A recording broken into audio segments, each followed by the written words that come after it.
அஸ்ஸலாமு அலைக்கும் வரஹ்மத்துல்லாஹி வபரகாத்து. சில நண்பர்கள் இவ்வாறு பேசுவதுண்டு. குடும்பத்தில் ஒரு பிரச்சனைப்பா.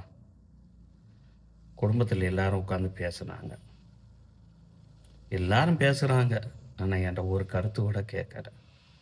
அவங்களா பேசுனாங்க, அவங்களா முடிவெடுத்தாங்க. என்ன சரிதானு சொல்லி கேட்டாங்க. ஆமான்னு சொல்லிட்டு நானும் வந்துட்டேன்.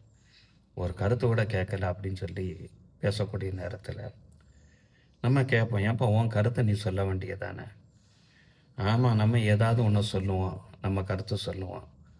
அதுக்கு வேறு ஏதாவது ஒரு அர்த்தத்தை கொண்டுட்டு வந்து நம்மளே பழிக்க ஆரம்பிச்சிருவாங்க என்று ஒரு மனிதன் எப்பொழுது பேச ஆரம்பிக்கிறானோ அப்பொழுது அவன் தன்னைத்தானே கேவலமாக நினைத்து கொண்டான் என்றார்கள் நபி ஸல்லல்லாஹு அலைஹி வஸல்லம் அவர்கள்.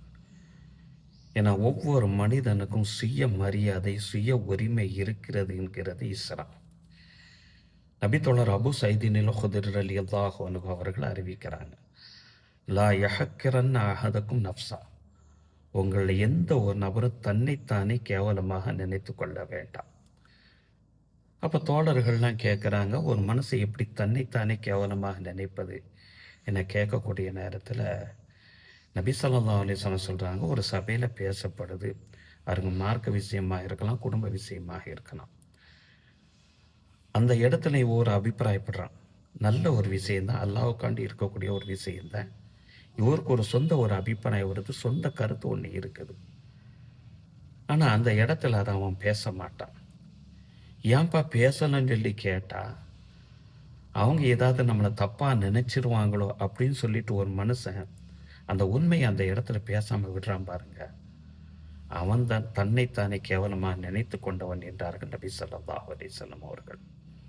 இதை மற்றொரு ஹதீஸில் ஜாமிய திர்மிதியில் வரக்கூடிய ஒரு ஹதீஸில் நபி ஸல்லல்லாஹு அலைஹி வஸல்லம் இவ்வாறு சொல்லுவாங்க, லா என்பகையில் முகமினின் ஐயதில் நஃப்ஸா, எந்த ஒரு இறை நம்பிக்கையாளனும் தன்னைத்தானே தாழ்வாக கேவலமாக நினைப்பது அவசியமற்ற ஒரு செயல் என்று சொல்லுவாங்க.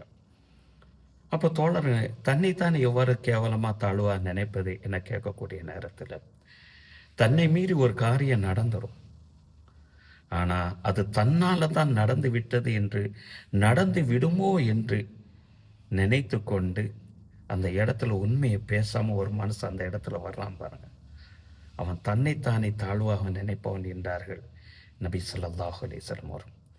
எந்தெந்த இடத்துலலாம் ஒரு மனுஷன் சுய மரியாதை இழக்கிறானோ, கண்ணியத்தை இழக்கிறானோ, அவன் தன்னை கேவலமாக நினைத்து கொண்டவன் என்பது இந்த ஹதீஸ் மூலமாக உணரப்படுகிறது.